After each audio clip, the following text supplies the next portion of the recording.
Welcome to Wayne's Old Time Radio Page channel. I'm Wayne, your host. These programs are brought to you by support of our listeners. You can give your support at Patreon or PayPal, either one. There's clickable links in the description below. Thanks for your support and enjoy the shows. From Hollywood, it's time now for Johnny Dollar. Hi, kiddo. Carter at Universal Adjustment. Jim, how are you? In a rush. I have to catch a plane to Tucson, Arizona. Lucky you. Nice there this time of year. No, listen. One of our brokers out there wrote a 50,000 straight life policy on a man named James Lansing. Lansing dropped dead 2 days ago. Uh-huh. And you'll never guess why. I'll bite. Why? Mr. Lansing starved to death.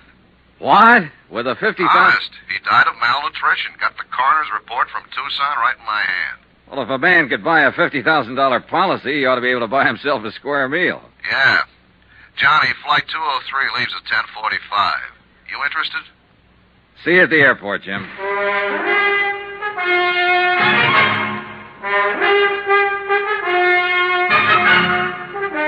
Tonight and every weekday night, Bob Bailey in the transcribed adventures of the man with the action-packed expense account, America's fabulous freelance insurance investigator. Yours truly, Johnny Dollar.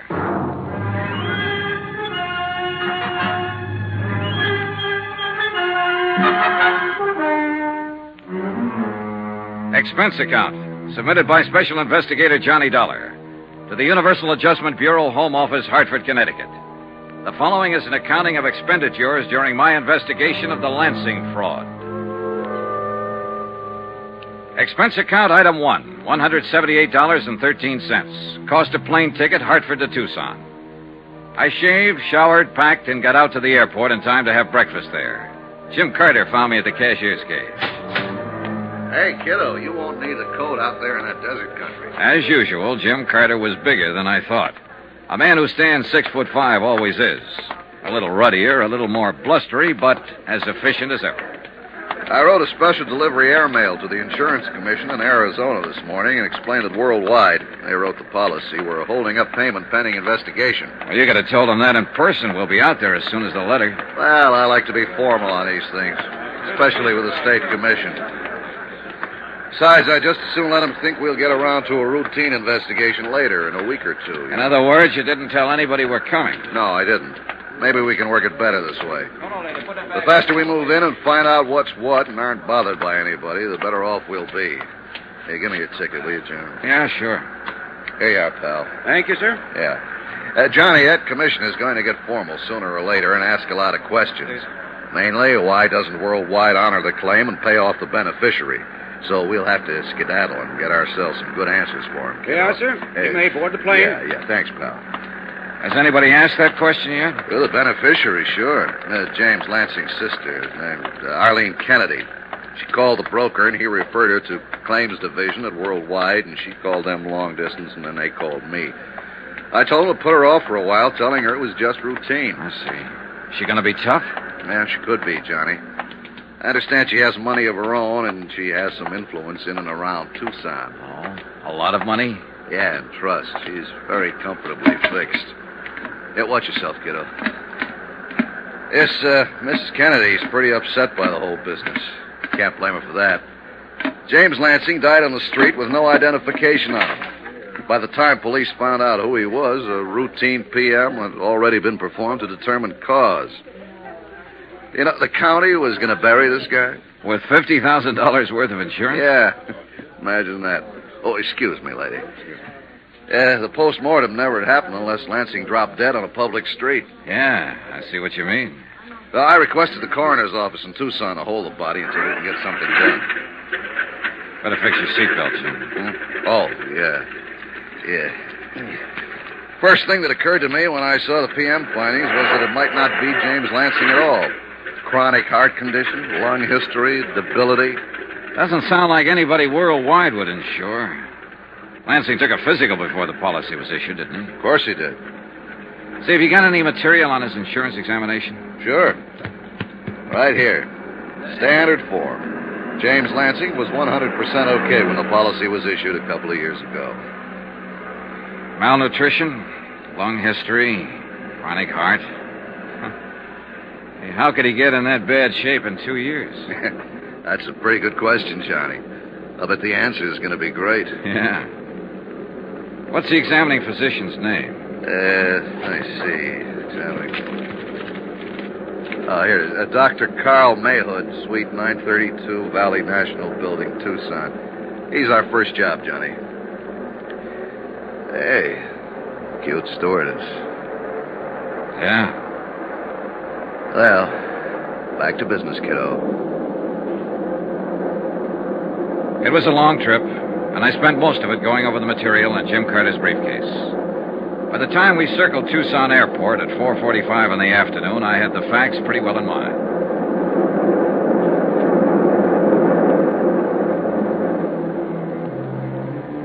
Expense account item 2, $350, cab fare, Tucson Airport to the Pioneer Hotel. Jim Carter and I took adjoining rooms. I unpacked my clothes and got on the phone.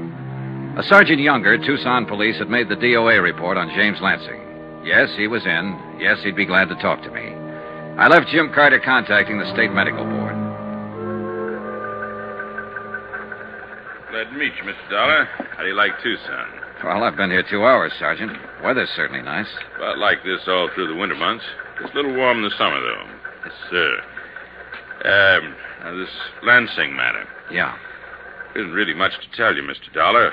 One of the cars answered the call. A man was found dead in the doorway of a jewelry store about 4 blocks down the street. Uh-huh. This was day before yesterday, Sergeant? Yeah. I went down to the scene and called the coroner's office.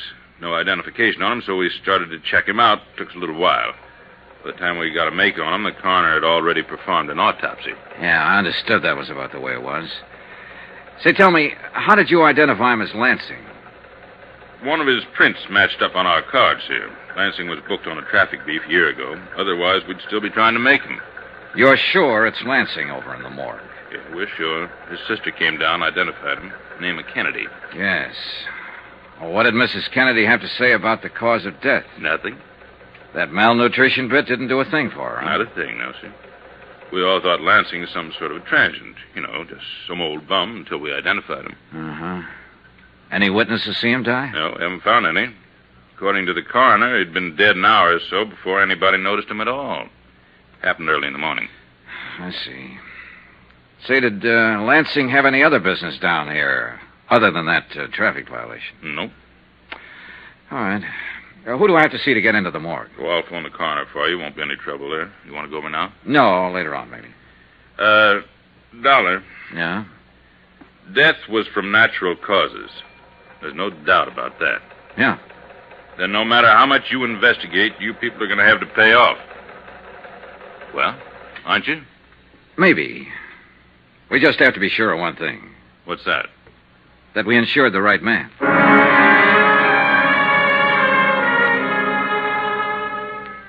By the time I finished with Sergeant Younger, it was 6 o'clock. I phoned the hotel, and Jim Carter, busy and efficient as always, had already gotten the vital statistics on Dr. Carl Mayhood.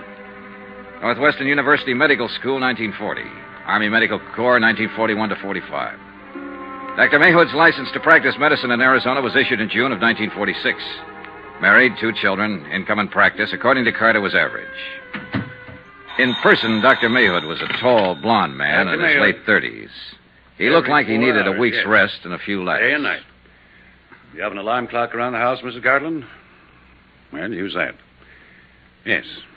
Goodbye. Yes, sir? Dr. Mayhood, my name's Johnny Dollar. I'm from Hartford. I represent the Adjustment Bureau handling a claim for worldwide insurance. Well, what does that mean? I'm an investigator. So? July 14th, 1953, you examined a man I'd like to get some information about. I hope this won't take too long. Was it an insurance examination? Yeah. The man's name was James Lansing. Do you happen to remember him? James Lansing. No, I can't say that I do remember him, Mr. Dollar. What about him? Well, I'd like to show you the standard examination form first. Is this your signature? Is that your signature, Doctor? I suppose so, yes. I don't know. Aren't you sure? Well, how many people are certain of their signatures? It looks like my signature, Mr. Dollar. I can't say for sure if it is or isn't. All right, what about these? Are these notations on the form in your handwriting? I would think so. I don't know. It looks like my handwriting. I can't say.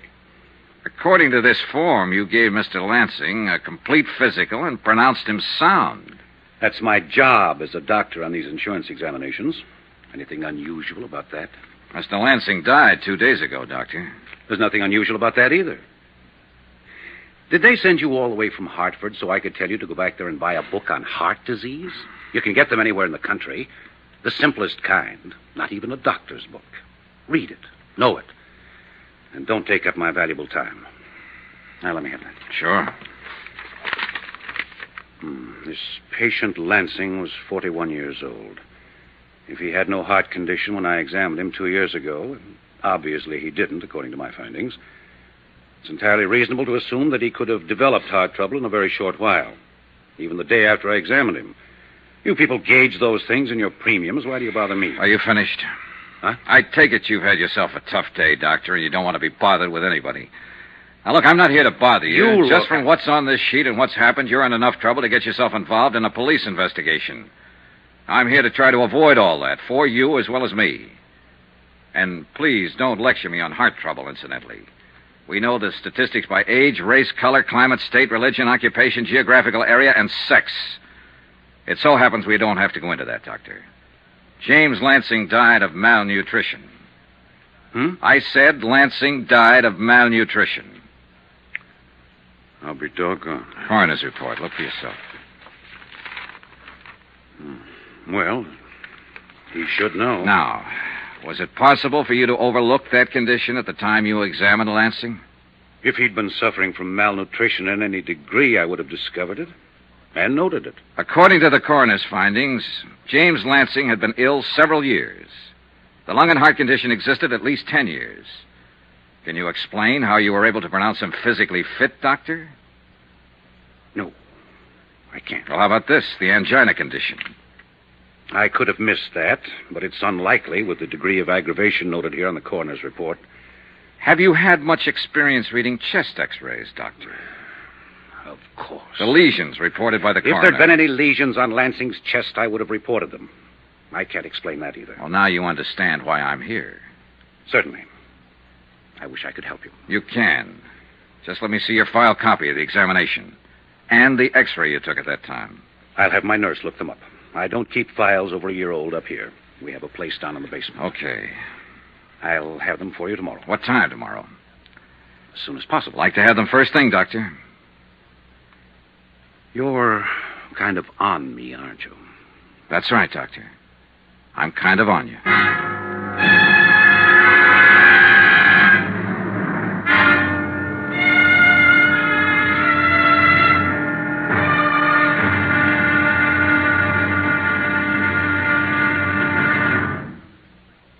There'll be another intriguing episode in our story of the Lansing fraud tomorrow. Tomorrow, $50,000 is a good price for a killing. Most anybody will listen for that kind of money. Join us, won't you? Yours truly, Johnny Dollar.